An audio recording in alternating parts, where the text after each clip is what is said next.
Hello, my name is Neve and I'm a sexologist and developmental educator. I spend lots of time watching evidence-based sex ed get shadow banned, while shame, myths and purity culture rack up millions of views. And that's not an accident. Social media has become one of the main places that people learn about sex, bodies and relationships, especially young people, disabled people and marginalised communities who might otherwise have difficulty accessing mainstream education.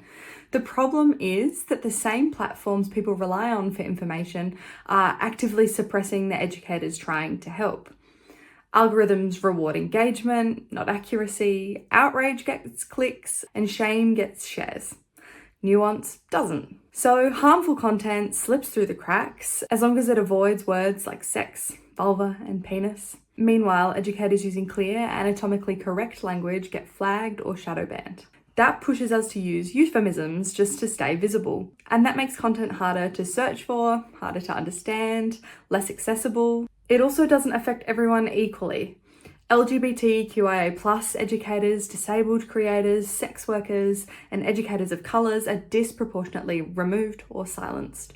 The communities who need affirming inclusive education the most are the ones who are being erased. It isn't just frustrating, it's dangerous. When people can't access accurate information, they make decisions based on myths and shame. They delay seeking medical care, develop unnecessary anxiety about their bodies, miss out on pleasure-positive affirming frameworks, and internalize harmful beliefs about sex, relationships, and identity. So educators have adapted because we have to. We use coded language, even when it goes against everything we teach about clarity and accessibility. We move to newsletters, podcasts, websites, even though that fragments our reach. We advocate for better policies that recognise the difference between education and exploitation.